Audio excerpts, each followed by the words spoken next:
Right. All right. All right. All right.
Instagram.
Hmm.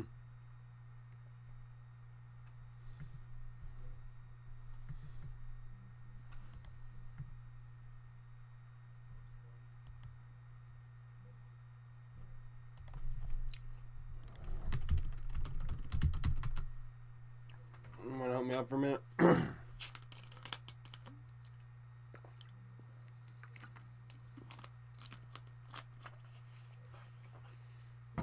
Looking garbage. Bad for you.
What the shit?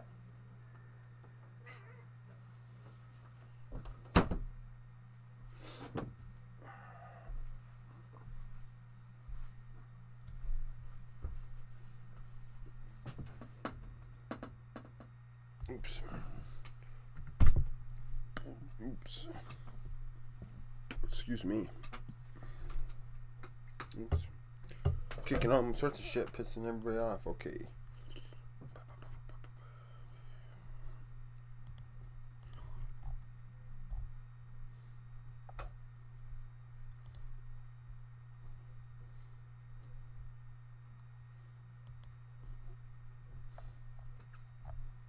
Okay, what do I do? Cancel it. And the stream, fix it.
No, it doesn't.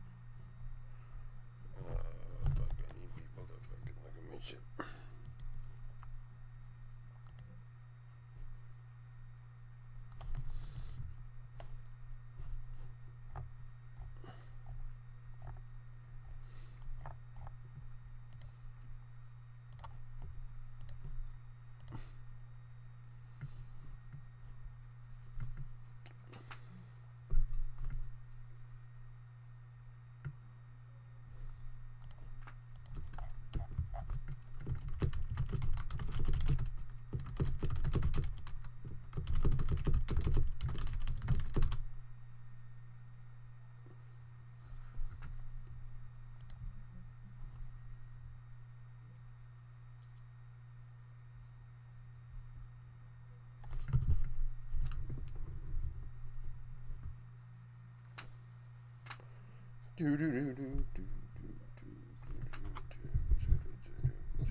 If you can hear me, please. I know I see one person came to the stream so far. I don't know if the audio works. This could be just completely scuffed to hell and back. So if it is scuffed real bad, please tell me so I can fix it. Otherwise, it's going to stay really, really scuffed. I mean...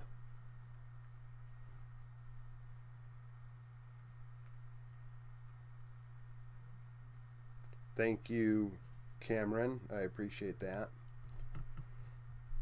I'm going to try and open some windows here, see if I lag. I hope that I don't.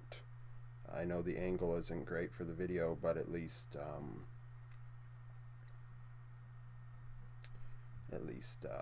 well, it's audible.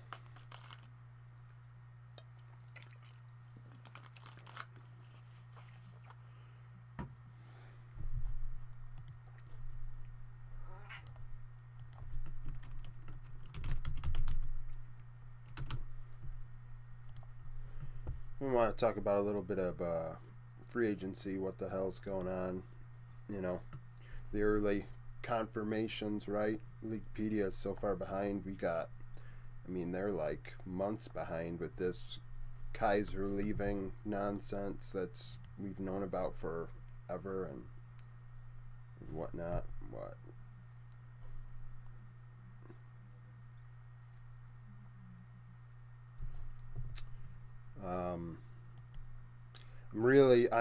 I'm thrilled that Viper news was not leaked, because it is a great surprise to see.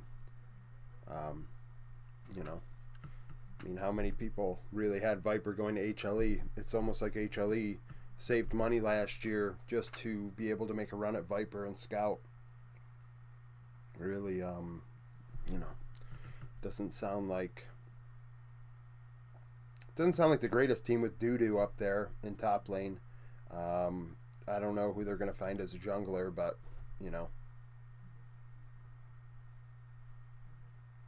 it's just, it's going to be a fun time. It's going to be a fun time with Viper back in the LCK for sure.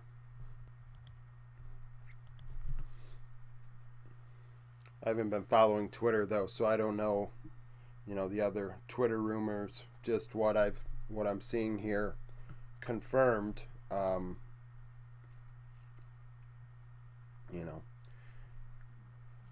it comes to, I know Nick in the Discord was really enthusiastic about something that the bot got, so I don't know if Genji did something. Well, Summit, it was about time he'd come back home. He wanted to go to TSM, and C9 blocked him in a contract prison, a bunch of BS. That's why, part of the reason why I made that video a couple weeks ago about contracts and pro sports. Like, Summit didn't want to have to go back to Korea or China, and clearly he didn't like it there because he's already back in North America.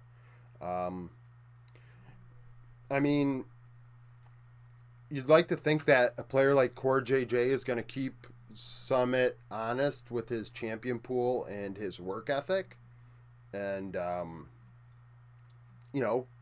him, hey, it seems like the only tank he can play is Gragas, so Core may tell him, hey, you need to work on a little bit of Ornn, or you have to figure out how to beat a Malphite, because that was like his kryptonite, right? Was the Malphite. So without, that's all that's going to happen, right? People are just going to pick Malphite into him and see what he does, it's pretty sad, but kind of where he's at right now, Summit.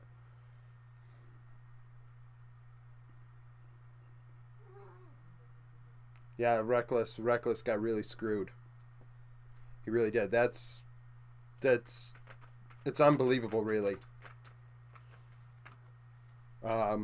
Sorry, the cat's making noise in the background. I don't know if that comes across, but yeah, Reckless got screwed. That's another reason why I made that video. 6% is just, it's pretty outrageous. And the fact that he even signed that contract, and he acknowledges, I believe, that he was well aware of it. It wasn't like it was snuck in there, but how do you sign that contract? And at the same time, how is that not predatory? Yeah, it's predatory, and it's. People can get upset that the LCS, I know the LCS is struggling, but they have a players union, and there is protection against that. Like, there are people at the players union, which is standard for most unions, at least in the United States, I imagine, elsewhere internationally, that there are people there that, hey, I need someone to read this contract over. I want to make sure I'm not getting screwed. And Well, I mean, it seems like EU needs that because there's a lot of nasty stuff going on over there. You've got you've got the reckless situation. G2's been doing it for years. You know, um, so I mean, and it's crazy too. Like you look at a situation like Self-Made with Vitality. Self-Made's probably. I mean, he should be playing, and the fact of the matter is, he doesn't. He didn't even have a buyout, but at first he did, and nobody wanted to pay the buyout. And it's like these buyout fees are absolutely crazy too. Like they, it's just buyouts should not be a thing. They really shouldn't. It should be more trading oriented. I think they need to develop a better system for that. Um, it's just it should happen, right? Hello, Protex. Thank you for coming. It's just contracts are such a mess. Contracts are such a mess. Sorry, the angle. I'm looking at the screen. I'm looking at this. This laptop can only do so much. Um, I kind of scuffed and rigged this setup here just to have something going for me for today. Later on today, there will be a roundup where I'll go over all the moves. But right now, we're just going to kind of discuss what's going on. And because I figured, oh, well, it's the first day of the free agency. Let's try this out. Try and see if it works.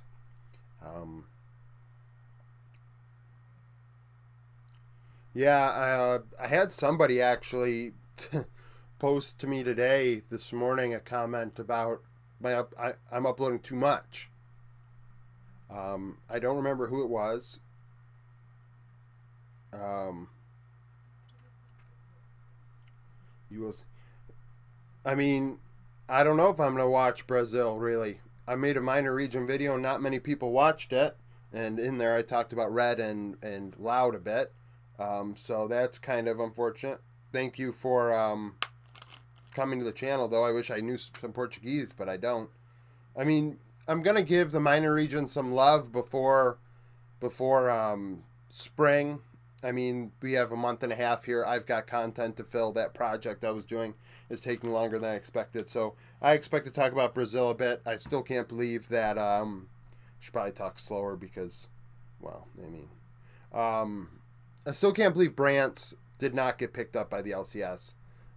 In Academy, I think that was I don't know how you don't pick up Brant's. If you like, how do you not do it?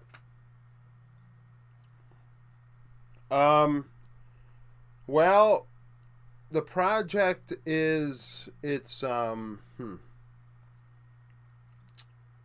it's intense. It's very research driven, data driven. If you've ever used the sports reference websites for major pro sports in North America, you'll know that there are some aspects of those sites that I really like that aren't available in the League of Legends community. And my project is to hopefully take some aspects of those big, massive reference databases to try and do a video series. But it's taking a lot of work because there is no database really to use for the stats I need. It's going to be an awesome series, though, if I can finally finish it. I have to go through every year. Right now I'm in 2016, actually in CBLOL 2016, taking down all the stats and things of that nature, and doing every year. So hopefully that project does well. I'm really excited for it.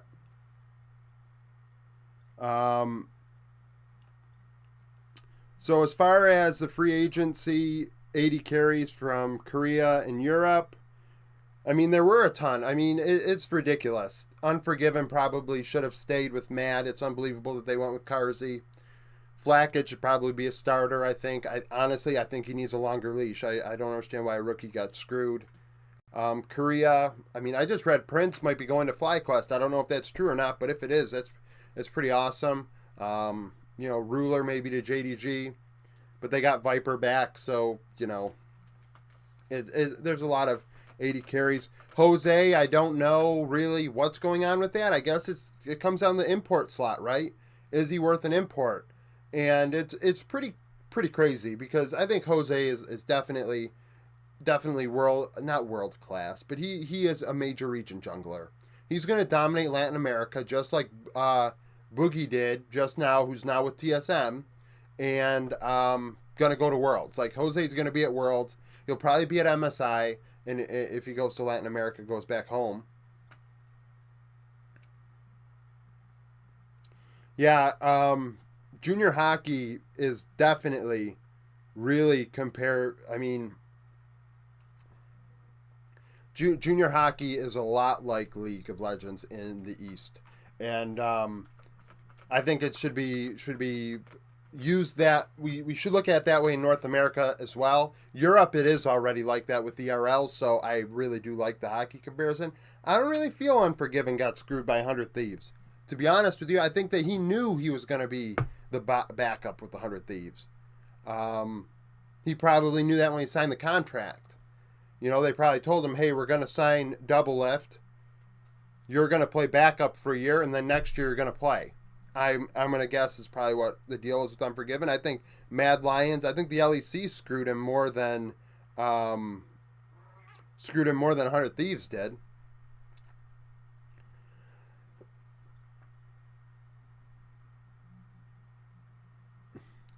Yeah, but a year from now, what do we got here with the 100 Thieves? Closer. Well, no, they don't have 100 Thieves don't have an import problem next year because they're going with Tenacity and top lane. So what? You got Tenacity, you've got Bjerg, Double Lift, and Buzio. All those guys are non-import. So Unforgiven should be able to play with Closer as the other import.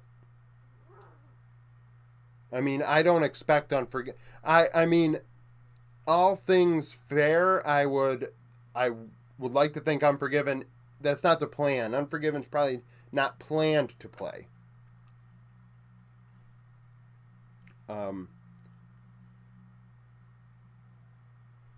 That's tough about the Reckless upset situation. I'm a massive Reckless fan. I'm not gonna lie, he's probably my favorite player ever. Nothing to do with even. I mean, when I started watching League, you know, casually, I really enjoyed the fact that I liked Fnatic a bit. So seeing Reckless back with Fnatic, I'm happy about. I mean, I know he's not as good as Upset, but it's pretty lateral. You've just got an older Upset, based on how they play. I don't think Upset is like a great late game win con, at least theoretically in my head. Like he's gonna play well. He's not gonna lose you games, but he's not gonna win you games.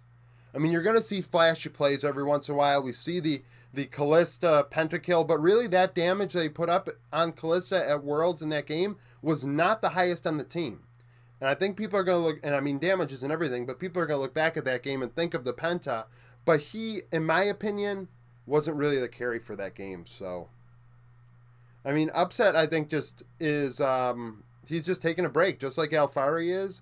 They didn't want to play for a bad team. They're waiting for the money. The economy isn't great right now. So, you know, they're waiting for the money to come between this, first and second split. I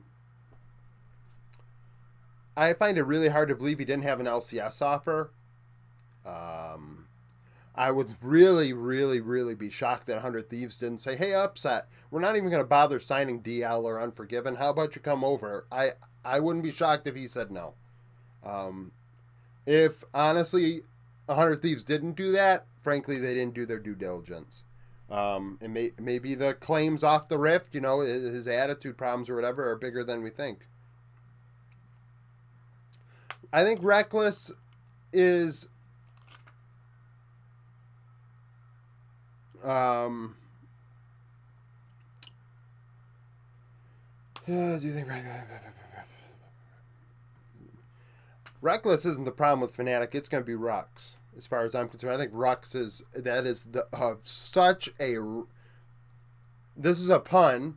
The Rux move is as reckless as you can get when it comes to trying to build your team. I think that is absolutely ridiculous. I think that was a ridiculous move. Right now, FlyQuest is. I read FlyQuest might be in on Prince, which wasn't even included in Travis Gafford's video. If you missed it, you should watch it yesterday, where he went over the predictions and had a coin flip on FlyQuest going with Ruler, Duck Dom, or Teddy. Prince was the rumor I just read. So I don't know if it's true or not, but it sounds like they will be going for an LCK or a Korean import 80 carry that's actually world class. I believe all those guys are more than capable of winning the LCS, honestly.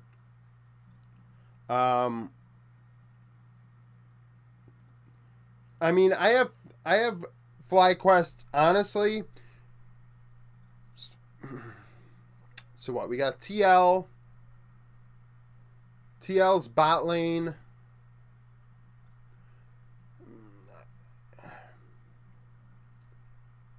I mean, I'd like to think FlyQuest does really well.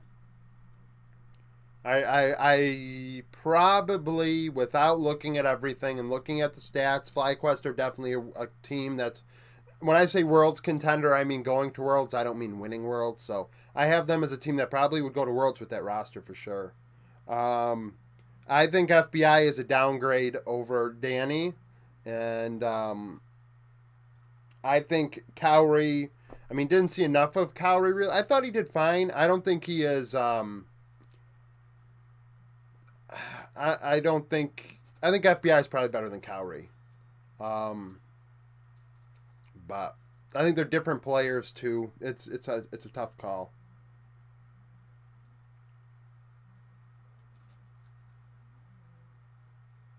Thank you for the shout out, Ricardo. Um, Danny has. I mean, as long as fans are being terrible to Danny, Danny isn't coming back. Um, you know, I have a hunch that it is more than league related stuff being sent at Danny. That's just a hunch based on the animals that we have in the community. So with that, I mean his mental isn't there. It isn't there. Um, is I mean I would like to think FlyQuest would be able to dominate, but at the same time, you know, all the teams that we thought were going to dominate last year in all four major regions didn't do it. Um, like I mean, I guess the LCK is a bit of an exception. But you look at like, oh, sorry, the cat just ran into this camera. BLG, LNG, TL, Vitality. All those teams were supposed to be really good. They loaded up on talent. They had super teams, but they couldn't get it done. And sometimes super teams don't get it done. You got too many egos, too many cooks in the kitchen. I think that's why Gen G struggled at the end too, and why I think JDG may have issues also next year in regards to all this. Um, there's definitely issues there.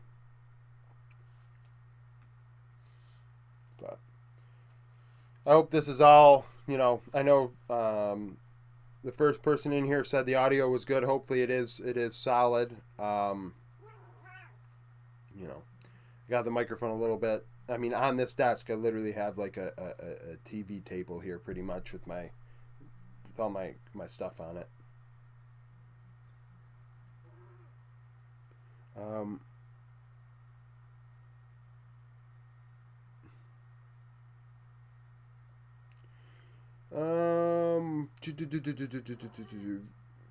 the cat bumped into the thing again, huh?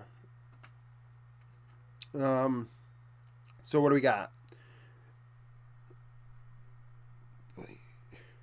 I think Gen G had a lot more issues than that, though. We saw that Chovy, we saw Chovy kind of doing his own thing, and I think there's more to be said about that than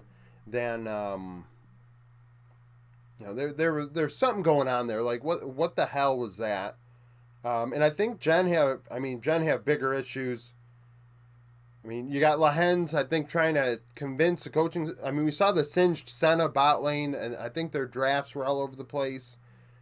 Gen G had a lot of issues. I mean, if Ruler goes to JDG, I think that you might have too many cooks in the kitchen with Kanavi and Ruler and Knight and 369. I mean, you have carries everywhere. Like, who is going to take a back seat? Like, I guess Ruler takes a back seat. You play weak side bot. I don't know about the low tier LCS teams as it stands right now. Don't know their roster all the way. I would like to think that. FlyQuest was a lower tier roster in my opinion. I mean, middle of the road, but never really an official contender in my opinion. This past year, and they've been able to bridge the gap. But a team like TSM really didn't. TSM kind of pissed me off with what they've done.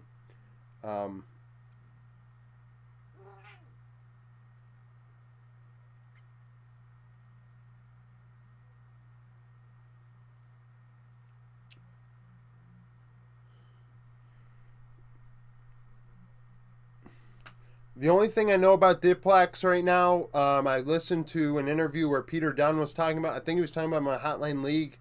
I'm not sure. But he said that Vethio and Diplex were on the same tier when they both were coming out of, when they're both coming up. But Diplex hit a roadblock on Vitality and never really took the next step that Vethio did. So he said that that's feasible. He says, I think he said he wasn't going to rule it out. So, yeah, I mean, if that's the upper tier of what Diplex can be, then that's pretty damn solid. I think TSM, the thing is, though, like, Instinct, it's the Instinct move for me with TSM. Instinct should be on a team. He's 18 years old. He didn't look too bad. That's a player that you try and give a chance to and you try and grow around if you're a lower tier team. You don't go after a guy like Stixay. You don't go, like Tactical. What, Tactical's going to IMT or something? Like, all these bottom tier teams, like, Instinct should be on a team. Brance should be on an academy team. Where is Shogun? Why is Shogun not on one of these teams? Like, for real. It sounds like Shogun's not going to cost a lot of money. Saigon Buffalo can't play their players right now. Like, they're desperate for a sponsor. So why are they not like all these top tier players? Like, why are they not? I mean, top tier young talent. Levi. I mean, where is Levi? I guess he's going back to Vietnam. Which is crazy. He should definitely be getting out of there. I mean, the LPL has 17 teams. I don't know why they're not able to pick up these guys. The bottom tier teams stink. Watching LGD and Wii last year, they were trash. Rare Atom, trash.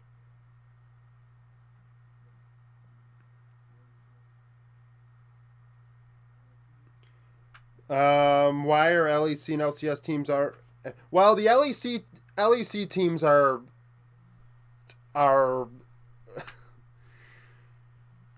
there is a lack of respect between the orgs, the agents, and the players, which is causing everything to be leaked out to the Pokemon on Twitter, which has caused the LEC to just completely lack hype. I don't even care. I am not going to talk really about the LEC, like, in terms of free agent moves, because it's already been talked to death. The hype is gone.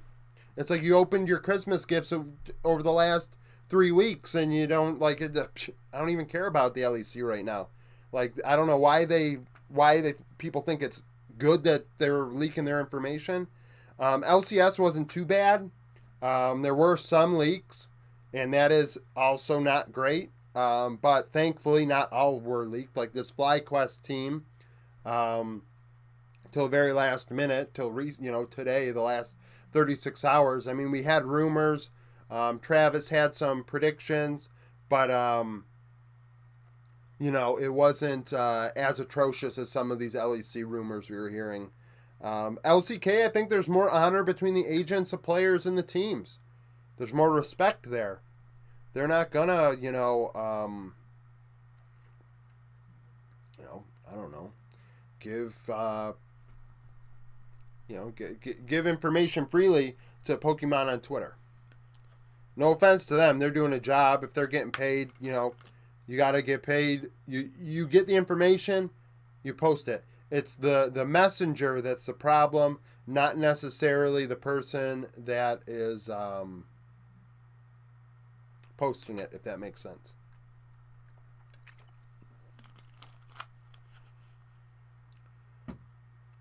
But let's see. Let's refresh Leaguepedia here. Nothing. Vizicachi still lives on. I saw today that he ended up getting another job. He's older than I am. And that's saying something.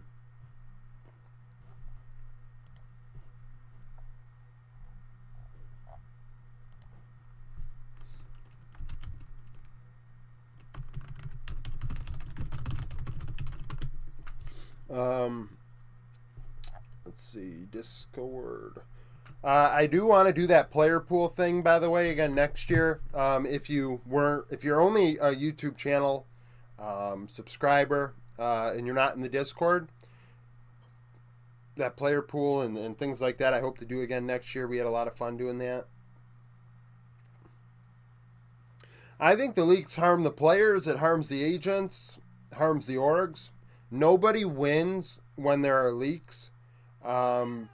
Some people would argue that the fans win, but I don't really agree with that because the fans are going to get the information either now or later. So in the end, it's a neutral result for the fan.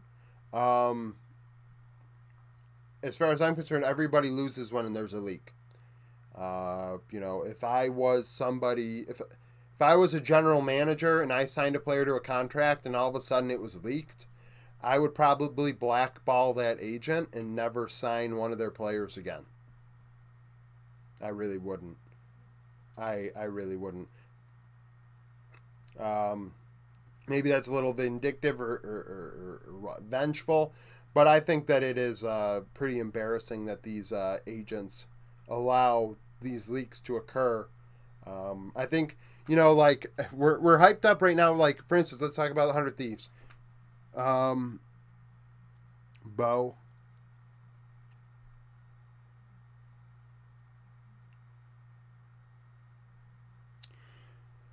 Well, you got a lot of mixed opinions on Bo, right? You either love him or you hate him. I like to think that I'm in the middle where a guy can clearly play some carries, but at the same time, he angle the cam down. I want to be able to use the board at some point, possibly. That's why the cam is the way it is.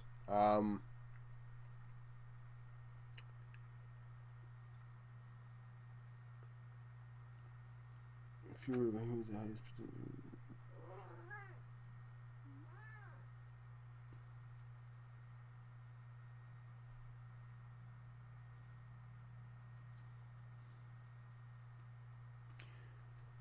I would take Fly over any of those European teams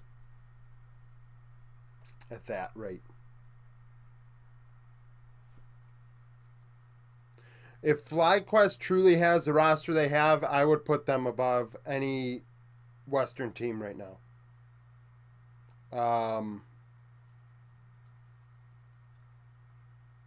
I probably would. I think there's a lot of question marks with the European teams. There is no perfect team right now in the West by any stretch of the imagination, and Fly may be the closest one to that.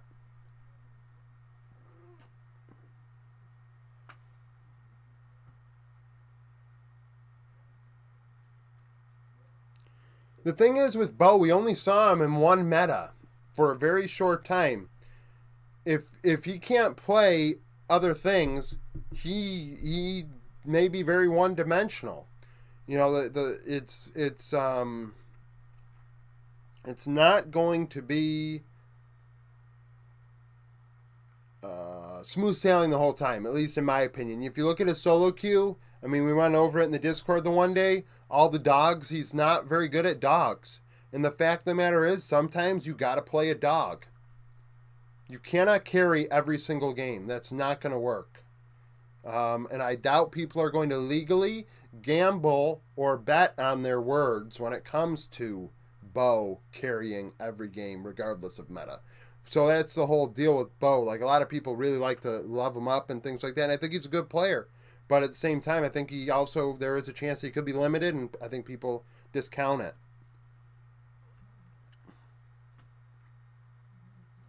Yes, who do you think can replay? I would like to think Damwon Kia would go with Rascal in top lane. I would love Damwon to go with Rascal in top lane. I am a big Rascal fan. And in terms of bot lane, if Prince is going to FlyQuest or Teddy's going to FlyQuest, then all of a sudden it's Prince running out of options. Is he going to Damwon? He's going to LPL. Is Duck Dom still didn't have a job? So where's he gonna go? It's there's a lot of options.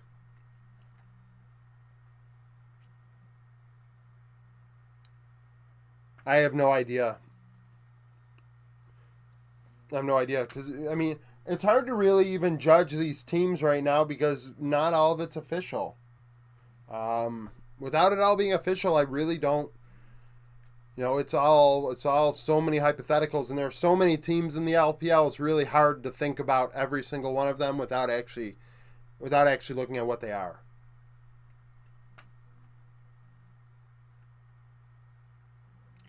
Apparently, DRX might be leaving the org. I thought they would all stay. I think DRX are botching it by not being able to bring them all back. I don't know how they're not making enough money to bring them back. I think that's a fault of the org. I think that's a fault of management that they're unable to do so.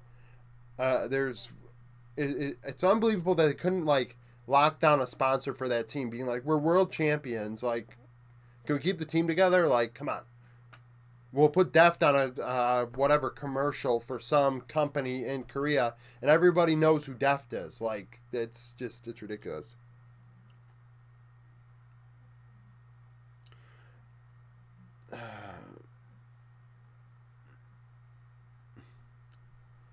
Well, you can still get money. You can still get money from sponsors. I think you can sell and market yourself. You can sell and market yourself. Yeah, Double Lift coming back's good. I talked about it yesterday in my video about 100 Thieves in a little bit more depth. And how I view that 100 Thieves rumored roster. If you missed it. Umpty going to T1. I mentioned that yesterday as well. I really was hoping that Team Liquid would not be getting Umpty or On Fleek and possibly getting a different Korean import. I think Umpty and On Fleek are, based on what I saw last year, I thought they were not very good.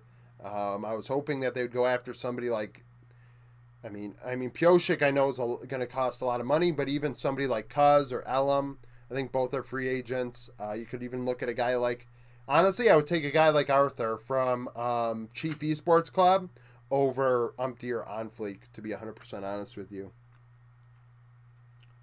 I am not watching the World Cup. I do not like that. I'm a big sports fan, and I am absolutely not a fan of football. Not a fan at all.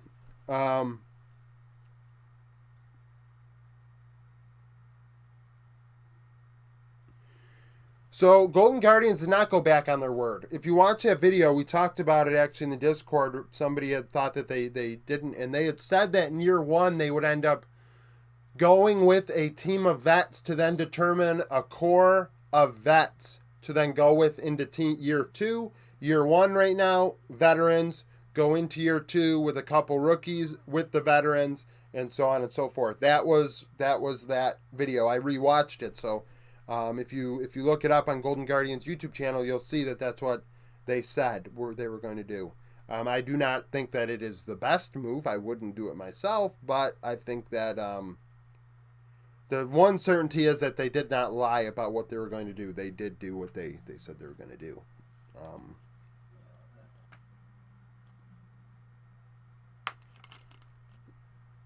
I mean, it's all good. And thank you for those that are stopping by. I know this is completely unannounced. I didn't want to announce this and hype it up or anything really, because if it had sucked, it would have really sucked. So just kind of doing a test deal here. I'd love for this channel to be able to be sufficient enough that I can get possibly back to season 13. And when we get to season 13, I'd be able to live view games and maybe stream and live view and talk about the games as they're going on. Because I was actually shocked to find out that my internet and computer is able to handle this.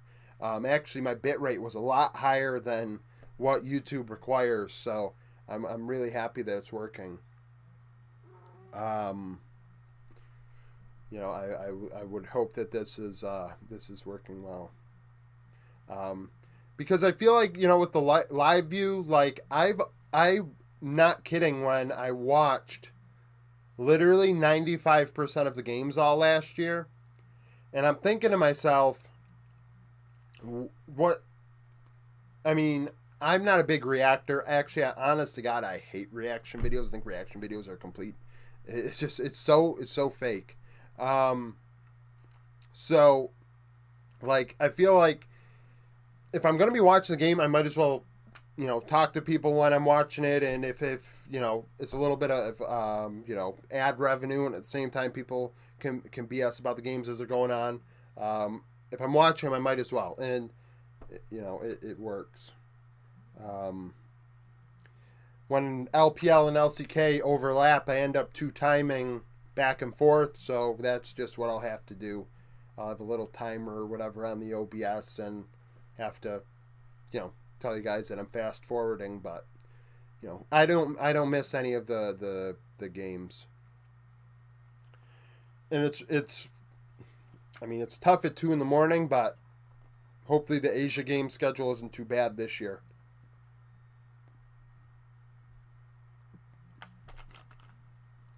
And actually, with the schedule the way it is now, with the LCS being in the middle of the week, that changes a lot of things. I mean, the weekends all of a sudden just completely change. It does make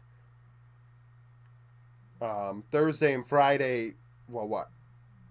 They'd be playing Wednesday, Thursday. So, yeah, Thursday morning and Friday morning's pretty tough. Because the LCS would probably be going until about 10, 11. And then if the LPL starts at, well, if it starts at like 2:45, I'll be running on 3 hours sleep again, which isn't optimal, but there won't be any LCS games after the LEC, so just go to sleep earlier.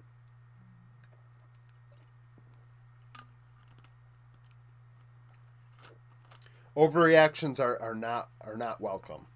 I do not agree with overreactions. I think that they're just such like, this whole channel is about giving you authentic, straight up information, in my opinion, without any, there's no I mean, if I feel a certain way about something, I'm going to say it, but I'm not going to, like, get excited over it. What's my favorite roster move right now? It's probably that FlyQuest 80 carry move. I didn't see it coming. This FlyQuest roster, I did not see this FlyQuest roster coming at all. Honestly, and even regardless of the Korean 80 carry, like Vikla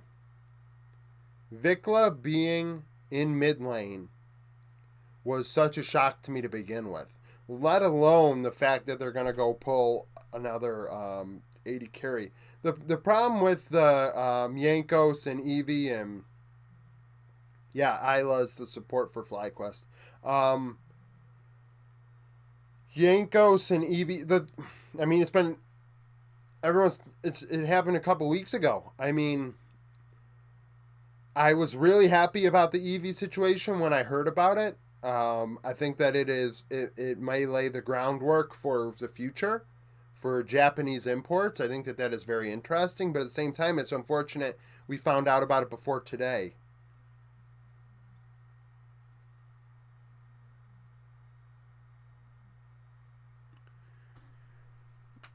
I really liked what FlyQuest was doing with their environmental initiatives. I thought those were really cool and really interactive. And I feel like orgs really slack, really slack on getting involved with the community. And FlyQuest did some work. I felt like they should have done more.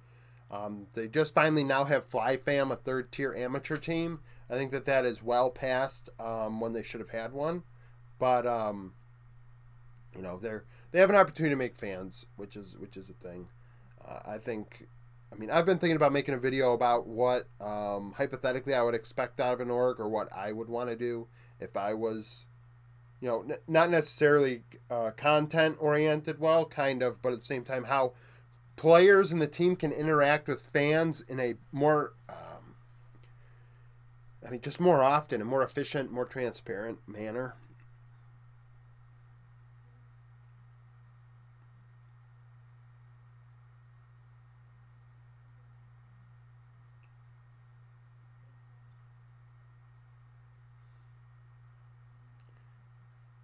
Um, Before I had them. Actually, thinking about heretics, I watched Yamato Cannon's video this morning, getting, you know, just listening to other people's opinions and coaches and people that are running teams, and he had heretics up there. I think he had them as a playoff team. Um, so I don't watch TikTok, to be honest with you. If you ever catch me watching a TikTok, that isn't that. I mean, I must have rolled over in my grave and hit the button in the casket, because I'll never probably watch TikTok in my life.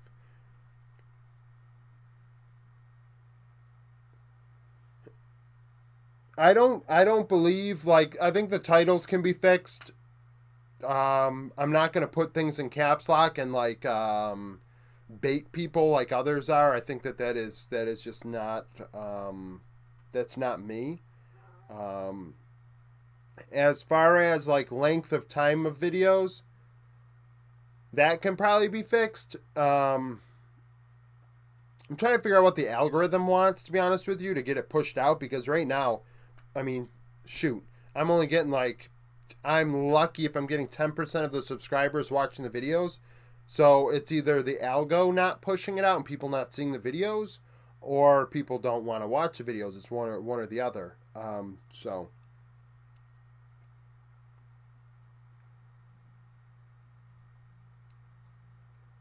as far as 100 Thieves next, I don't know what the deal is with that. I don't know what the deal is with a lot of that stuff. I have to look into that more. Yeah, I don't like the issue is with the thumbnails. I don't want to reveal what's on the board um, before you click on the video, because then if you see what's on the board, you don't need the video. You know what I'm saying? Um, I mean, I understand that like just allowing YouTube to pick the thumbnails isn't great, but at the same time, I see some people like do these facial expressions and things when they put their thumbnails in there, and I'm like, you look like such. I mean, honestly, that person like, and it happens. So many YouTubers do it. I'm like, you all look like clowns. Like, close your mouth, put your hands down. Like, what are you doing? Like, don't. You're faking it so much that I'm just, it's just like not even worth.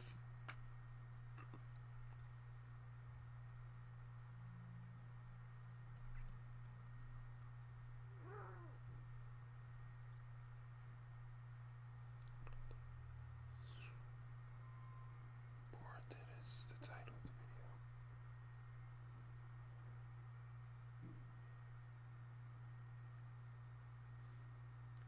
Yeah, I'll have to think about that and how maybe I can incorporate that into the titling and the thumbnail. Tim really did great work. I watched some of his content. I'm happy that he got that job with the 100 Thieves. That's a big deal. Um, like, I don't have my own stats. I would like to start getting more into stats, but I found that people weren't all that into them. Um, like the patch videos and things, people aren't into as much, but that's like the only analytics stuff. I do that. I feel like as a whole in the group.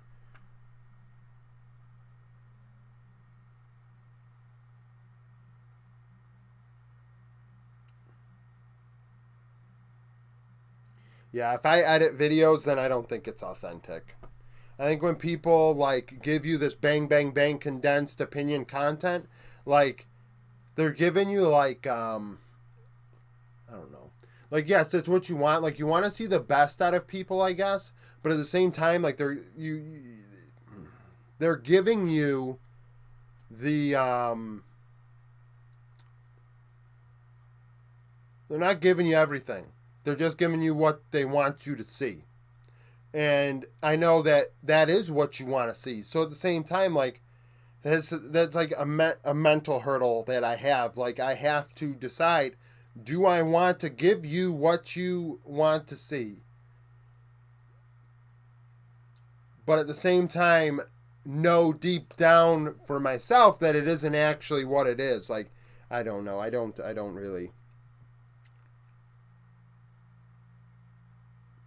The problem is with the CBLOL videos, I've done a couple minor region videos and nobody watched them. The Red Canids video, I think, did a lot better than the Loud video did. So what does that say about fan bases in CBLOL?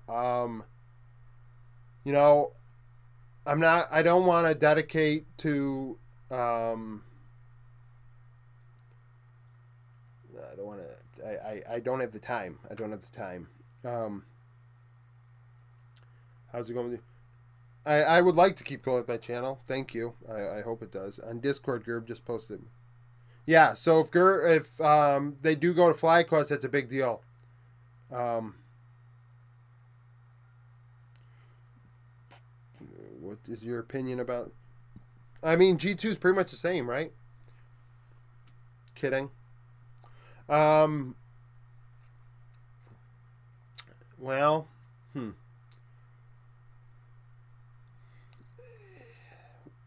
Hans leaves Rogue, right? So Rogue do better without Hans, right? Hans leaves, Rogue does better. Hans goes to TL, TL falters. You see Bwipo, not consoling Hans Sama during playoffs, but at the same time trying to be a helpful teammate. Maybe Hans is having trouble with pressure. I wonder if Hans has some trouble with pressure. So if that's the case, G2 might have problems ahead. Does that mean they're worse than they were last year? No, that just means that I don't think they're as much better as people think.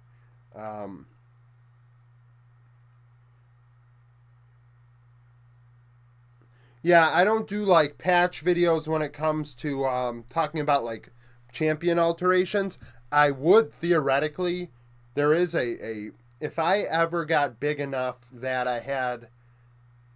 if I had 5 reliable pros, even high level amateur players. I actually know that I have a couple in the Discord. But one for each role. I do have a master plan that I think would be a nice twist on patch videos that people aren't doing, but I do not have the folks to do that. Like, theoretically, I think it'd be a great idea. And honestly, I think that if you're an org, you should do this. Or if you're with Riot, you should do it, but that's beside the point. I get excited thinking about that, like what could be if this ever got to that point. Bwipo, I don't know. Bwipo sounds like he's homeless right now, which is something. That's the whole buyout thing. Bwipo's under contract, and TL's probably wants a buyout, and Bwipo can't. No one's willing to pay it. No one's willing to pay it. Cat's making noise again. What's the number one reason for the West bad performance at Worlds?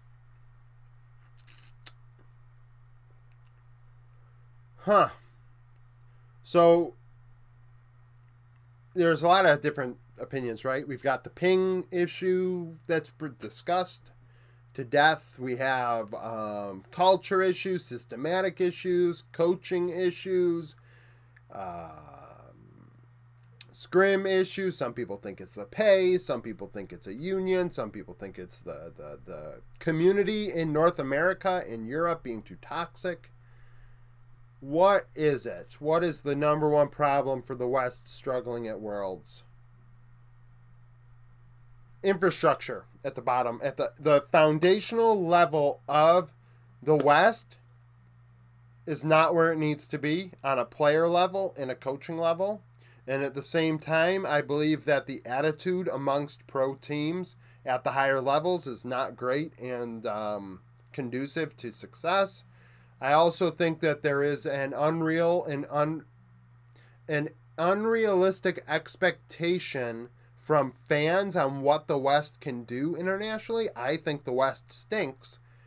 So why does it stink? Well, it just you're not as good. And the thing is, you're not as good, and then you try and beat them at their own game. You can't do that. That's why Rogue did so well. Trimby playing weird stuff in bot lane, that was a big deal. You have to be willing to play weird stuff to have a chance. That's my opinion.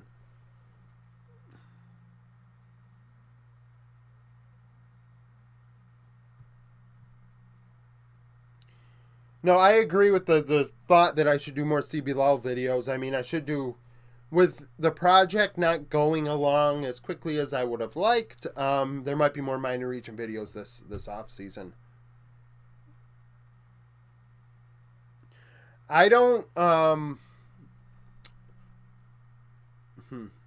don't mark, so the whole podcast thing, like, it's not everybody's got a podcast, right? And I also don't, I'm not in a position where like I can make favors, if that makes sense. Like pull a favor. Hey, can you come on this podcast and talk to me about this, or you want to discuss this or that? And I also don't feel like I'm quite at a level, not intellectually. The game knowledge level isn't maybe as high as the player, and that's why the player is there to discuss what I want to discuss within the patch, if that makes sense. You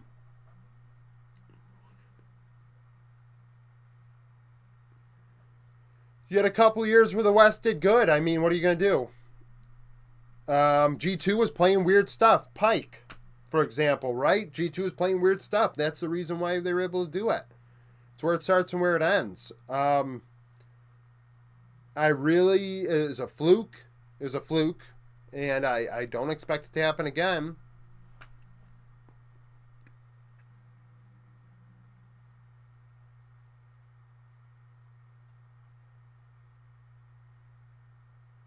I think Champions Queue is great. I think players should have to play it. I've been thinking, like I said, about the whole orgs and what players should do, what teams should do with fans and things like that. And I'll get to how this relates to what your question is. But so in the same breath, I'm thinking about Champions Queue, solo queue, scrims, team building, and how that all works. And Champions Queue, I feel like, is an integral part of it. I think players should have to play Champions Queue. I think it's better than solo queue, and I think that they should have all the amateur players in there. I think they should be in there. I think that there should be requirements based on champion pool. Maybe you look, if you're Riot, to get it, to apply, somebody looks at your champion pool. Do you have a mastery level, or what the stats say about that person's champion pool? And if they have a wide array of champions and they're highly rated, I don't understand why they shouldn't be allowed in Champions Queue.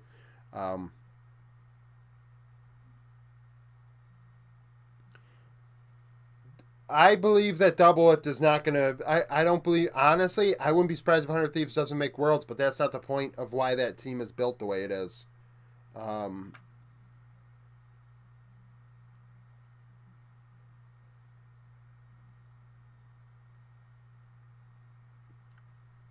That's the thing with the champion pool thing. It's not well defined. That's why you have some players cat evolved and others asking why are they not allowed in and things like that. And I think that it needs to be clearer, and there needs to be more transparency on the whole topic. Definitely. as far as doing a podcast going over hard analytics, I just one, I need games to go over to do that. I do want to there are some ideas that I want to do for hard analytics for this upcoming season, and hopefully people will enjoy the content that comes from that. Where I'm gonna look at win rates and things like that. Because you think about hard analytics, you have the soul numbers, right? 90%. Cloud Soul's 93, X Drag is 92%, things like that. That is like a super win con, right? Like that's a win con. And how do you get there? That should be like your primary goal. Like if you know that 90% of the time you're going to get a win if you have soul, like you should be trying to go for soul. So I want to look into more analytics into that, more analytics into Rift Herald, and how those early game decisions affect the entire game, because it's more controllable in the early game, in my opinion, than in the mid to late game when everything's all over the place. Low-key, I'm on the other side of the podcast. There are a lot of podcasts. I've done podcasts before, actually, with with regular sports, like not popular or anything, just stuff with my friends. And podcasts are fun when you've got a bunch of friends talking, but at the same time, I think I'm past that. I'm past that point for this. For League, it just, I don't know. If I was talking to pros about things that I felt like needed to be discussed that aren't being discussed, I would do it. But at the same time, my attitude is about stuff like that, I'm willing to ask the questions nobody else wants to ask. And that may upset people. And by people, I mean players and coaches and owners and GMs. Not in like a Thorin way, or supposedly, I don't think enough about him or the major people in the scene when it comes to like drama and stuff like that. But at the same time, I think that there are questions that need to be asked of players, and I think orgs need to be more transparent about it.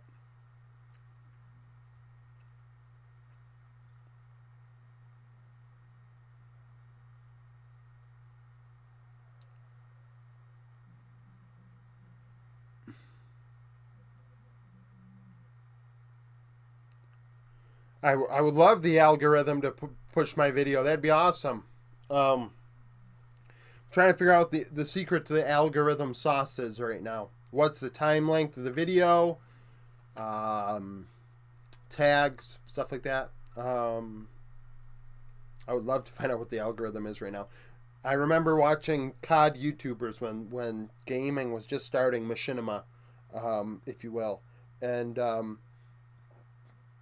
a lot of people are talking about the algorithm and how it would change year to year. And I wish I could figure out what it is.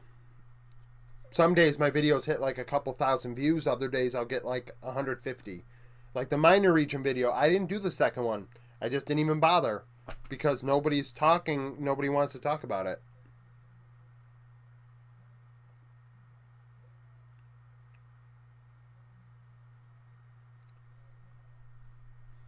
Yeah, I gotta think about how I want to do the thumbnail, or titling. I'm just not great with Photoshop. I mean, some that I need to just learn and just do, I guess. Um, I mean, I don't like. I say this is scuffed, and honestly, it is, and that is like part of the channel. But I think that it's like just part of like authenticity. Like this isn't clean. This is like a guy talking about League of Legends, and like I want to relate to the people I'm talking to, and it's not to say that like viewers are scuffed. It's just that I could talk to you at a imagine just sitting at a table drinking a cup of coffee, talking about League of Legends. That's kind of the vibe I want to get with a lot of these videos. So,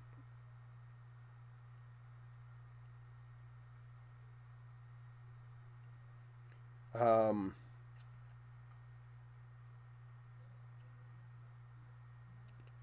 I cannot post my videos on the subreddit. The subreddit does not allow you to post your videos. Over the year before I did this, so I started this probably almost a year ago, 10, 11 months ago. I did writing. I had a website and I posted articles, and it was daily content. And honestly, it sucked. In hindsight, it sucked.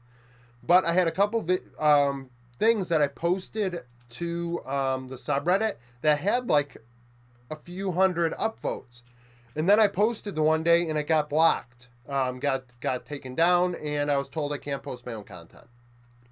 So I guess you can't post your own content on the subreddit.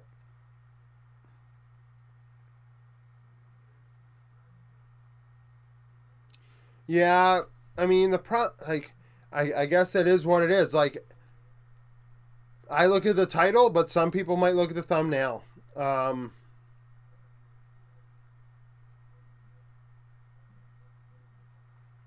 I don't know. I mean, I guess I could take a random screenshot during the video when I'm exporting it and editing it and stuff on my computer, and then just like fade it out and then like put like text over it, but it's gonna look like crap. Um,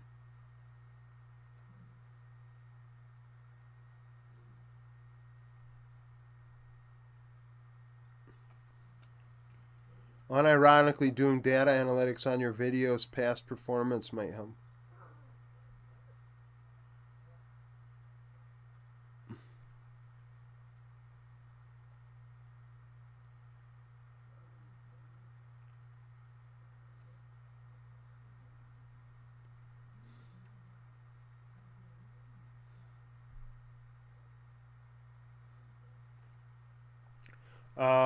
I'll look at the Discord afterwards. Protex. Um, yeah, like I think I just got lucky with the news video. Like, I mean, in the case of you, Gerb, like sometimes it just happens. Um, I think that's what it is. Like the algo just hit right for you that day. Otherwise, you probably would have never saw my videos.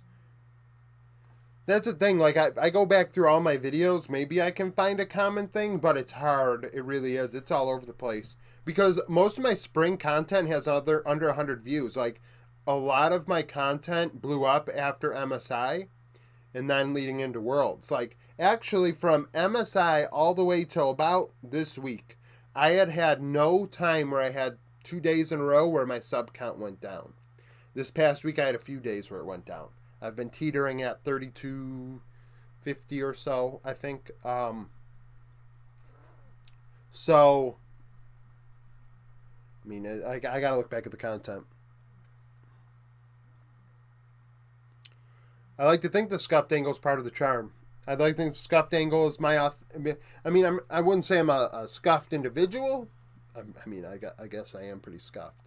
But like, everybody's just like so clean and professional and like yes you have to be professional like oh look at my board it's so nice or look at my video it's so nice and I've it's taken me days to do it and I mean yes there is value in taking your time and doing that stuff but it's like you are showing what you want to show like it's like the thing earlier about condensing editing down content you are only showing to people what you want them to see and what you think they want to see, which is oftentimes what they want to see. But it's also a bit of a lie. Most of it's a bit of a lie. And I don't want to lie.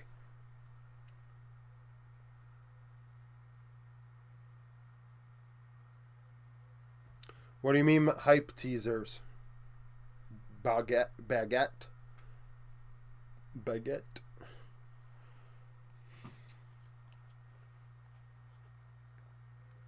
Like, is in my content I've done? Or I don't watch hype videos, honestly. Um, yeah, I don't. I don't even. I watch the World's video when it comes out once, and then I never listen to that song again whenever it comes out.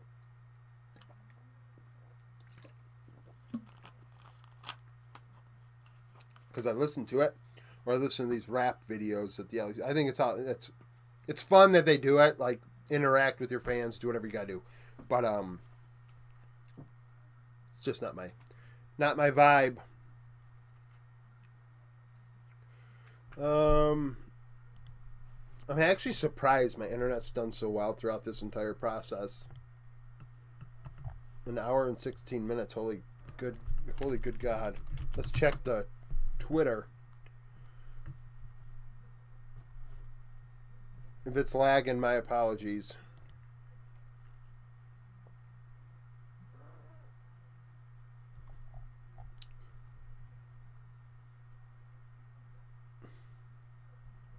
Okay. Actually, I should check Discord.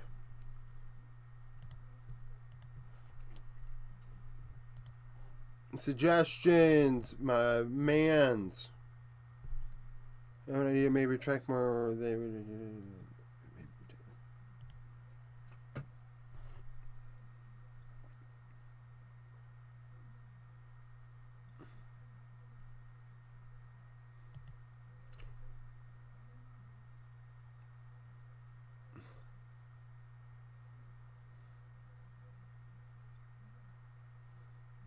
Yeah, that's a thing, ain't it, Protex? That's a good idea you got there.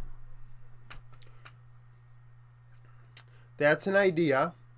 Use the board as the thumbnail. I wouldn't have to edit anything. I would just have to take the screenshot and remember to upload the thumbnail,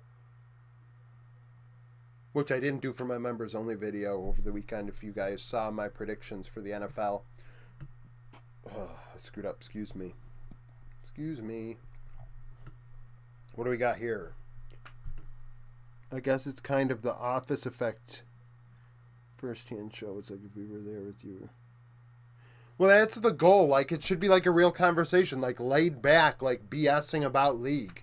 Like, I do not want. I am not smarter than the majority of the people and the majority of you that watch my videos. I haven't been in league long enough. I don't pretend to know more than everybody else. That's why I use a lot of stats to back up the things I say, because I'm not going to just say things without stats. I think people that say things without stats, like, okay, like, do you really know what you're talking about?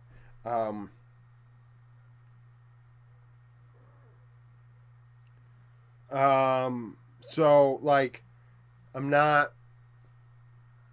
don't want to come across that way. I just want to come across as like, we're equals. Let's talk. Sorry about kicking the thing here.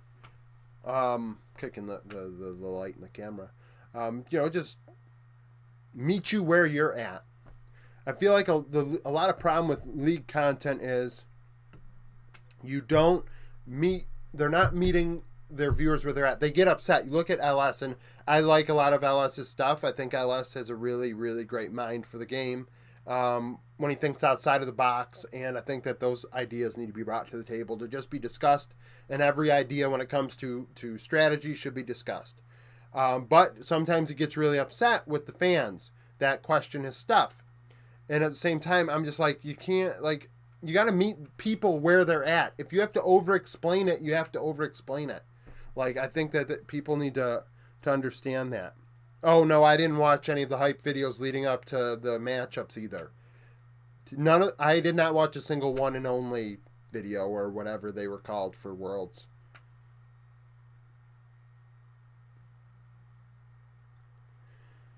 Right now, I don't know when my next stream will be, to be honest with you. I'm happy that quite a few people showed up. I thought that it would be a nice thing to do just to celebrate free agency opening up.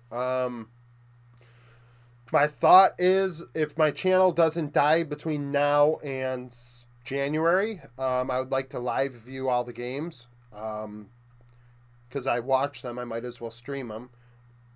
Will stream myself. Excuse me. I mean, it just all depends if the channel's alive, right? Thankfully, somebody upgraded their support status to a member status, because otherwise I wasn't going to get paid for this month. So, like, damn it, I kicked the light again. I apologize for kicking this light. Should probably check the OBS because I just moved this. Yes, I did. I'm okay. I'm in the middle here.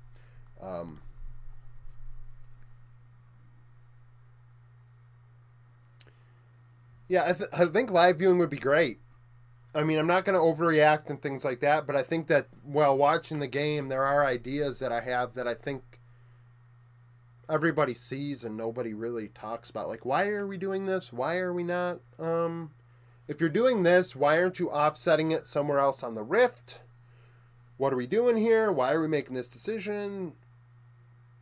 Draft. I would love to take my draft stats that I have for like patch win rates and stuff and talk about it during draft and be like, I mean, I understand small sample sizes, but at the same time, maybe determine winners of draft and things like that before draft even is finished. It's a lot of fun stuff. Yeah, I don't know what you're playing. What's the planning you have?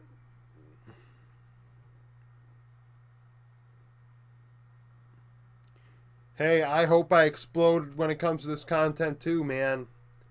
Right now, it's tough sledding. Um, I trying to make it work. Trying to make it work. I mean, I feel I'm the only person doing daily content that doesn't stream, right? So,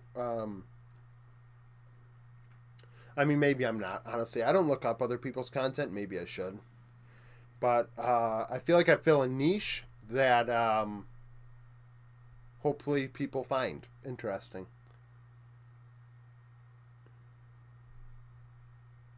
Yeah, I'm not gonna. I appreciate that, but I'm not gonna do a Twitch only because all the work that goes into getting that, like to get partnered and stuff like that. If this channel ever got big enough that I could easily do that and just be like, oh, well, all I need to do is one or two streams and I'm a partner or whatever, I'll do that, but I'm not going to stream for, months to try and build a Twitch channel. Hey, if you enjoy my content, share it. If you want me to get big, right? That's the thing that comes down to. If you want to, build, make more people watch my content, share it, because in the end, that's going to be the difference maker, right? I feel like some of my videos what end up being the difference, especially. I'm pretty sure somebody shared like my MSI video with CB with Red Canids, like shared it to a lot of different people. Sorry, I'm moving this camera a bit.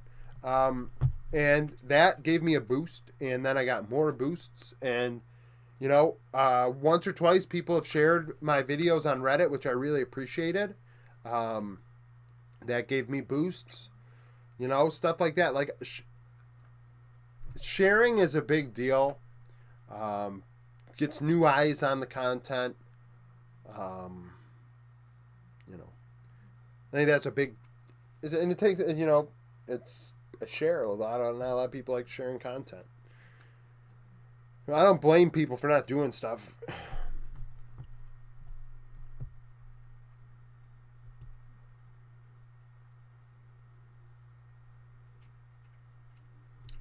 Well, I appreciate that. I appreciate that. I hope that you know, I'm not gonna put you to work and make you share stuff. Only share what you like. If you don't like the video, don't share it. To be honest with you, but if you enjoy what you're watching and you think it'd be cool, other people liked it.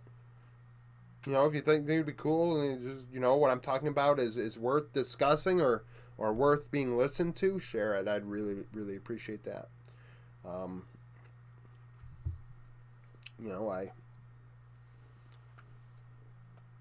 I do try and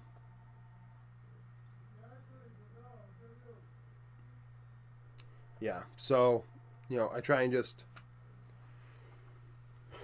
do my deal.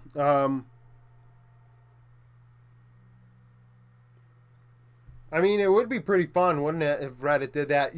What's funny? So, like I said, a year ago I was doing other content, and it was major sports content as well as league. I was double dipping in both. And I was posting daily fantasy sports content on Reddit to fantasy hockey, fantasy baseball, and fantasy football, and getting hundreds of upvotes every day. Um, and it's funny to think about how those fantasy sports, the fantasy football subreddit is probably bigger than the league subreddit. It might not be, honest to God, but let's just say it's American football. But I never once had my stuff taken down. People embraced it and enjoyed it, and they wouldn't really. It wasn't.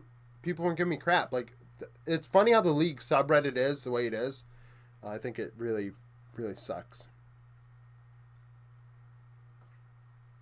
Thank you for sharing that, Jacob. I appreciate that. I really do. You know, I'm happy that my analysis was enjoyable to the point where you were willing to share it. I thought I had some fun making those videos. I thought it was an interesting thing to think about and look at. Hello. Hello, what? Turev?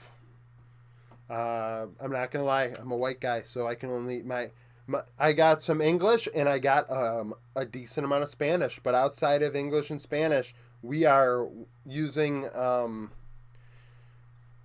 longtime hockey fan name pronunciation to try and figure out how to pronounce people's names that aren't English or Spanish.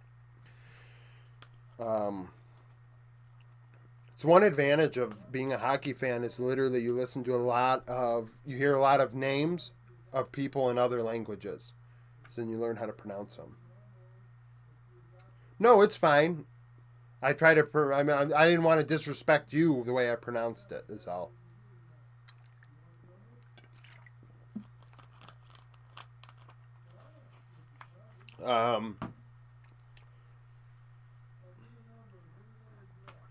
I mean, I love culture and I love other languages. If it was up to me, I would be.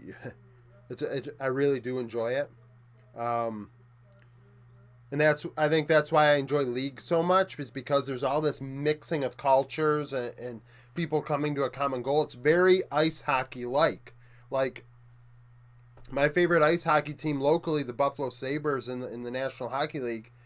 They have Swedes and Finns and Germans and Canadians and Americans and Czech players and Slovakian players and just all mixed together for a common goal. And I think that that's awesome. You know, that melting pot of culture. Russians, like everybody is there.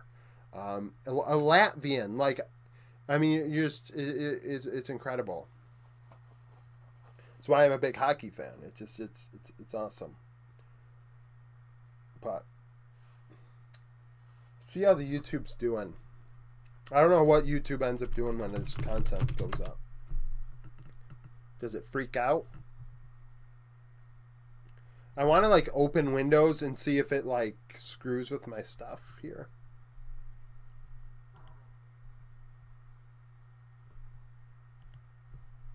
So if it lags, I apologize tremendously.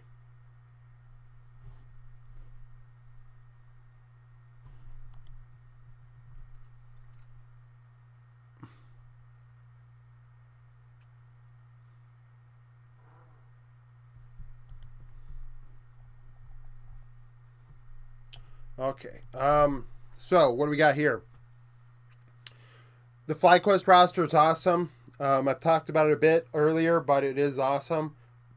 This is why leaks are terrible, because leaks would have ruined this FlyQuest roster, the hype around it, and honestly may have prevented it from happening. I believe, yes, it is confirmed. Viper is going to HLE. It's confirmed on Leaguepedia. One of the few confirmations so far, actually during free agency right now, is Viper going to HLE, which is pretty shocking, really, to think about that. Of all things to be confirmed, it is one of the big fish. What do I think about the TCL coming to an end? Well, I don't. I think that it is just a reality. They weren't making money. They weren't making money and they weren't winning games. So then people look and they say, well, the LCO isn't winning games. Well, the LCO is now with the PCS, and there was rumors that even Japan would go to the PCS as well. They're investing some money into their infrastructure, which is going to cause them to not really want to do that. So Japan lives on another day. I wouldn't be shocked if Latin America is not far behind, being joined in with the LCS. You know, that arena, that stadium where they played play-ins at, the capacity was under 100, which is an absolute joke. How can a region that goes to Worlds only have 80 fans in it at a game? Like, come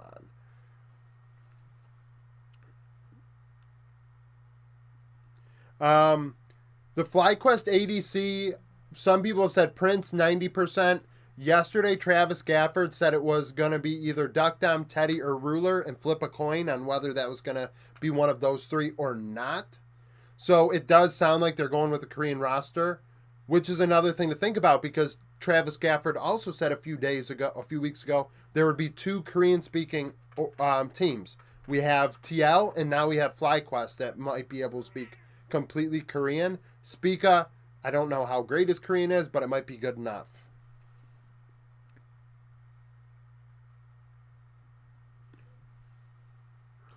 Just 1 second. I gotta move something here. Knock everything around, kick everything around. First time getting up on stream.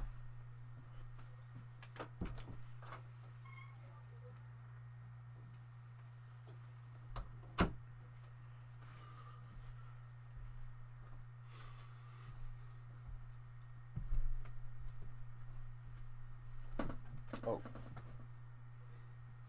Damn.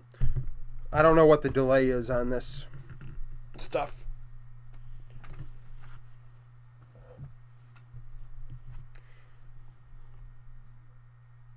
Oh, I'm not live anymore on here. So hopefully it didn't buffer, guys. I know that it's saying I'm not live right now on my own thing. So I don't know how many times it's froze up on you.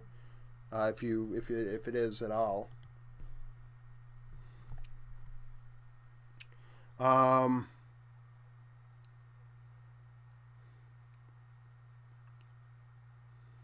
I did do a video about my LEC format opinion. Actually, it was pretty lengthy. It was like 40 minutes long. It was a little bit about the LEC format and double elimination as a whole. I have a mixed opinion about the LEC format. I think that there is some good to it and some bad to it, and I think that acknowledging one side without the other is disingenuous, so you got to acknowledge both. That's why I did the video the way I did. And then at the same time, double elim I'm not a fan of, and that video goes over that. And the way, well, to make it TLDR on why double elim I don't think is good. If one team beats the team 3-1, and then the sides are switched the next time around, the team that lost the first time that won the second time ends up moving on, but they might not actually be the second best team in the tournament because they split 1-1 best out of 2. There should be a tiebreaker there. I mean, there should be a tiebreaker there. That's my opinion.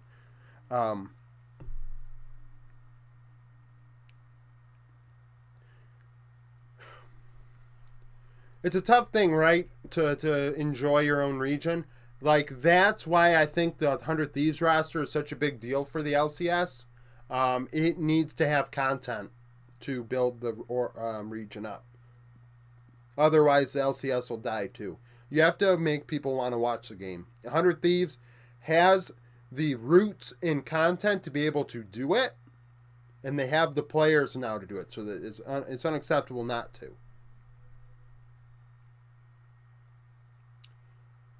I mean, I think that it's just, it does kill like underdog stories. It does. But theoretically,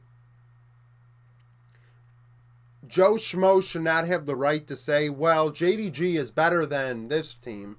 Just because they lost the first time, they should be allowed to move on after they win the second time. I mean, they were the better team. No, really, they lost the first time, they won the second time. It's 1-1 out of 2. They need a tiebreaker.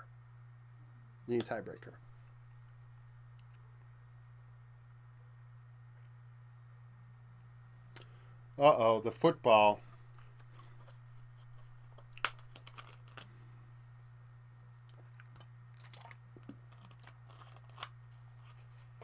I appreciate everybody coming out. I'll probably end the stream in like 20 minutes or something because I do have to end up filming the roundup.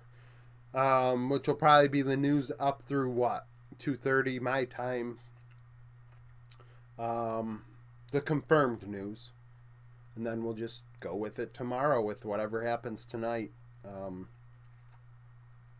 know, HLE's Viper is definitely going to take quite a lot of the roundup discussing that.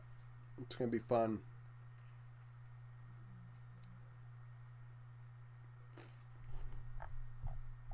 Let's see, what's this?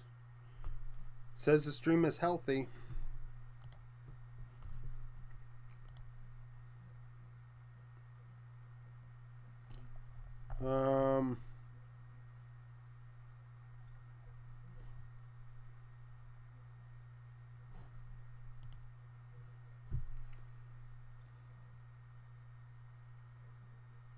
Huh. Some of these LCK teams stink.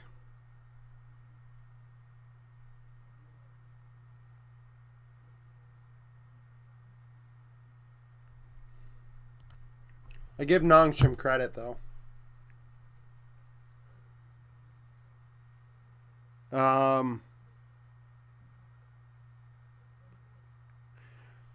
No, I mean, I haven't been watching the minor regions, really. I think that they're just going to clean up the leftovers. So it's just a matter of what's left over when it's all said and done.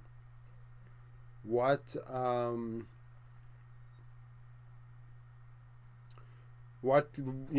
Korean players are going to go where? Right there, the guys that carry for these regions.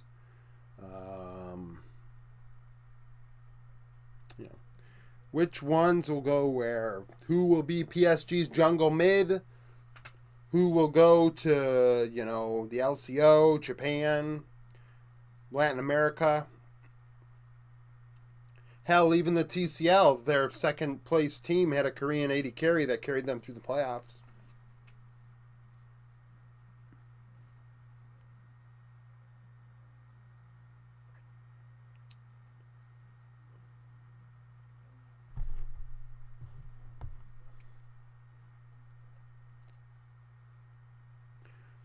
I mean, I would love CBLOL to get bigger. The fact is, they have so many people watching the content, I don't know where all the money goes. Some people have told me it might be corruption. I wouldn't rule it out. I think Blippo is in contract prison, friend. This is why I made my video about contracts and why I think that it's a screwed up situation for everybody involved. I think that there's a lot of... Damn, sorry, I kicked this. Ooh, am I on the screen anymore? Yes, I am.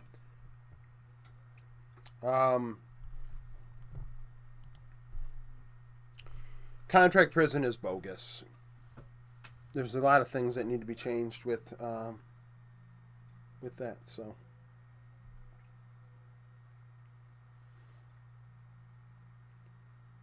I don't think EU Masters should be getting that seed. I think what's going to happen is all 4 major regions are going to get 4 seeds. I think Prince sounds like he's going to FlyQuest. Everybody thought he was going to the LPL, but it sounds like he's going to FlyQuest. Maybe him and Lehens were not able to actually, get a deal done to be a pair. Because that was the rumor, right? Was that Prince and Lehens would be going to Rare Atom. That was early on.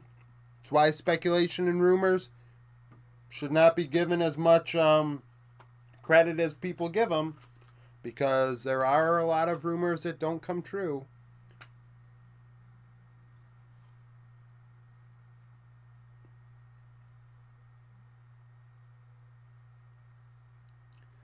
And I also wonder how... I was a big fan of Kale. I want to see how Prince does without Kale. I'm not saying Prince isn't capable. Prince is a good player. But I want to see what he is with Isla. Isla I don't think is as good as Kale, but...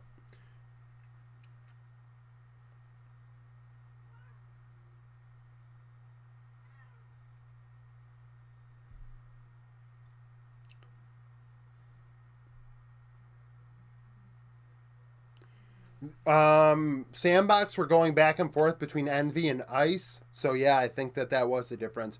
Plus the meta shifted. It shifted from a handshaky meta of Aphelios Jinx to a meta that revolved around hyper carries in the bot lane that allowed Prince to thrive. Excuse me.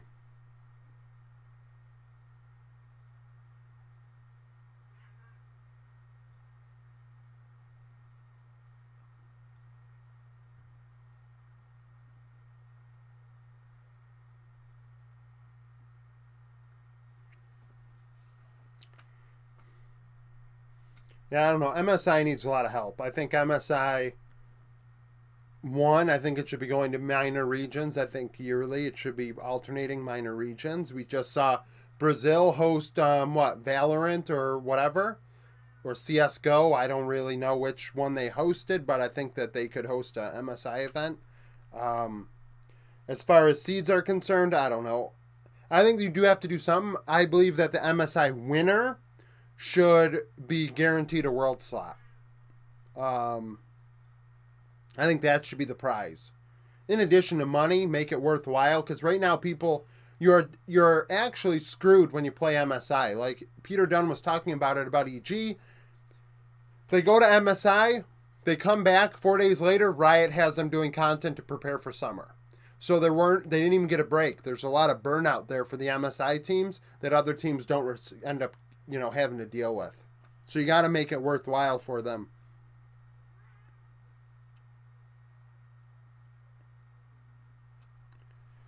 Um, yeah, I think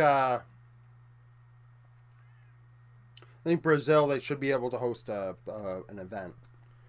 The esports scene is too big there. Not too people are worried about security concerns. I'm not too worried about it. I mean, MSI format changing, Worlds format changing. Um, I think I've made my opinion known on double elim. I think it's a joke. So there's other ways to change things, but as far as double elim's concerned, I'm not a fan.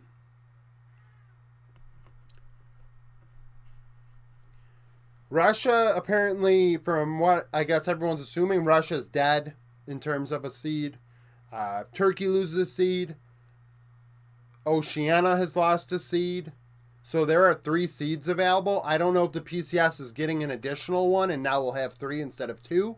That may be a change, which would allow for all 4 major regions to get 4, and then the PCS gets an extra one, gets the Oceania seed. Good, they don't need it.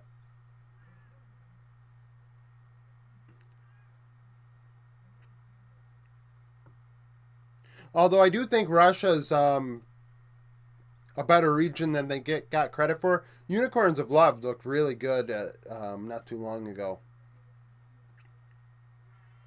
Cowrie is going to the French league, from what I understand. He's been demoted. He has been demoted.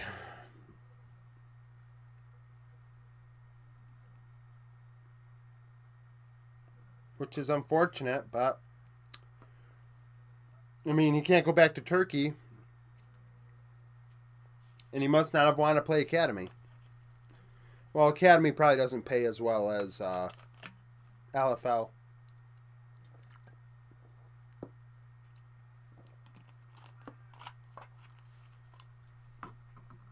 One second. Damn cat.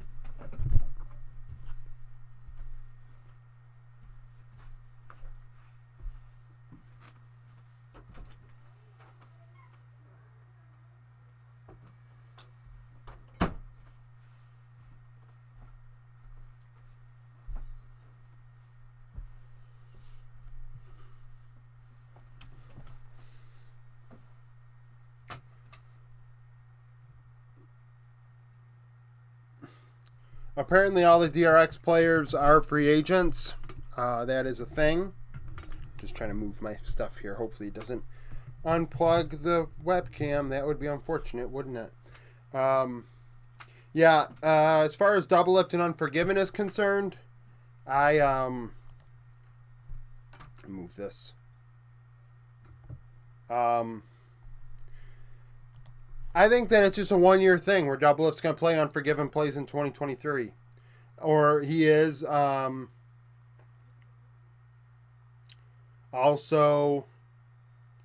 insurance in case Double Lift flames out. He should have still had a job with the LEC. The fact that he is even in the LCS is screwed up to begin with, as far as I'm concerned. Excuse me.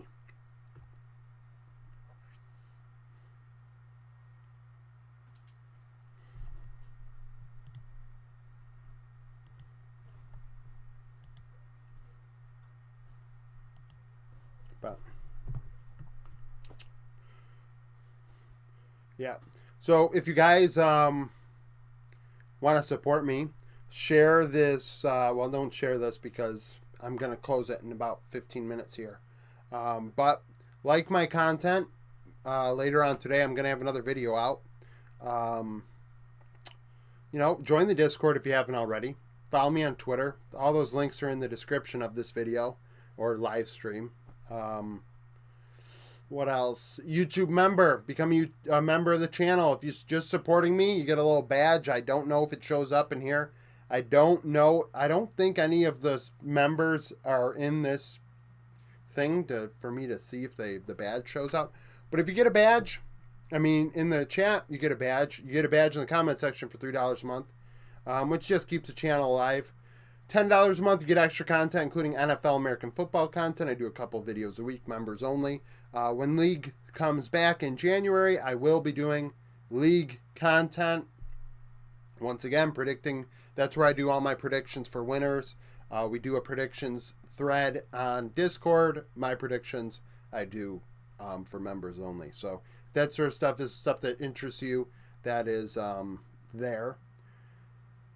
But yeah, I'm going to keep this open for a little while longer. I'm not going to save it because I don't know if by saving my stream,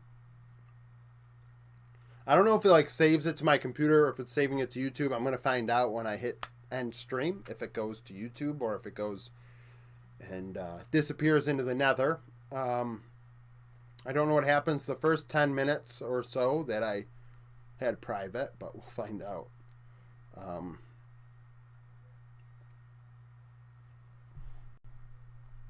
Actually,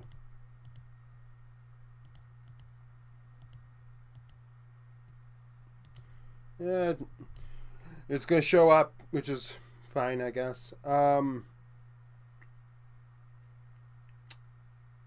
yeah, so see what else we got to talk about here. What else is going on?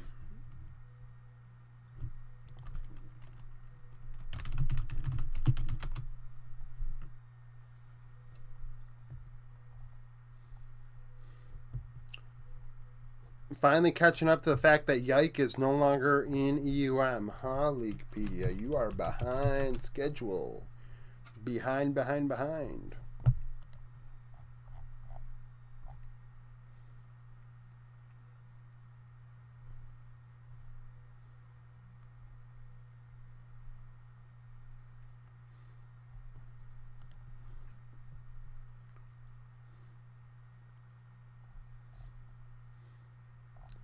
The HLE roster in the Discord would be pretty fun, but Clid stinks, so can't believe they couldn't find somebody better. Even cheap.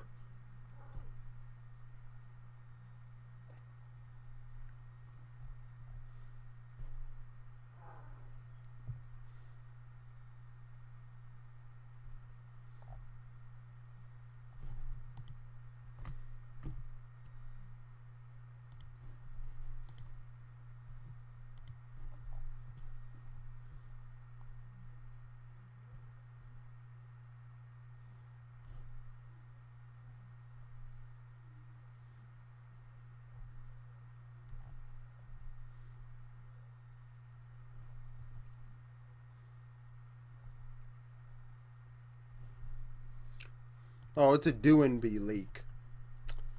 That explains it.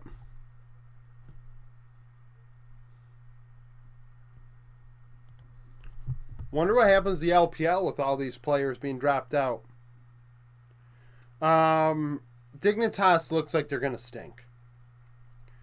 Middle tier team. Santorin and Jensen gets them in the middle tier. Armut isn't the worst player in the world. He's better than Hoon. I know that upsets some of the Discord, but he's better than Hoon. He's better than Gamsu. What's the dig bot lane? Spawn and Bio? Oh. No offense. I'm just not a big Spawn or Bio fan. Oh, yeah. I'm just not a big fan. Not a big fan. Oh, Ignar. Well, Ignar is maybe a little past his prime. I don't know if he's any better than Bio. But Santorin and Ignar did a...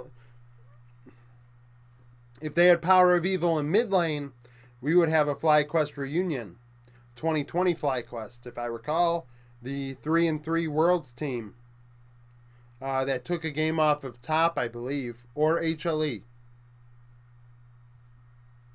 Or DRX. I forget. They took a game off of somebody, went 3-3.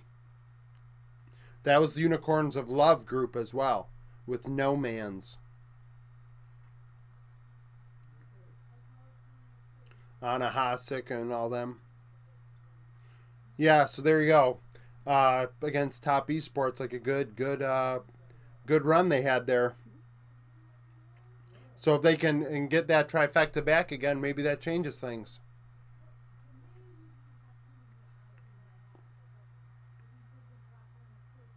But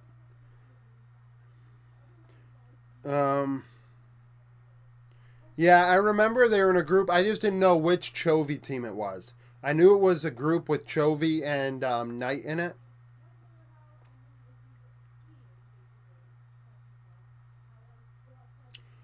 Yeah, thank you for showing up, Ricardo. Thank you, everybody, for showing up. I'm probably going to end the stream now. Um, I really appreciate it. It was fun. It was a fun run here. Glad that it had not many problems. I know that it's scuffed. This angle sucks, things like that. But I'm hoping that this is a first step in a direction that could make this channel grow, get better, give me an opportunity to be more sufficient. I'd really it'd be a great thing. It'd be a great thing. So later on today, I'm going to upload a video for my roundup going over all these moves, how I've been doing it. So stay tuned for that. Join the Discord, become a YouTube member, follow me on Twitter, all that jazz, the stuff I say at the end of all my videos. And thank you for stopping by and watching.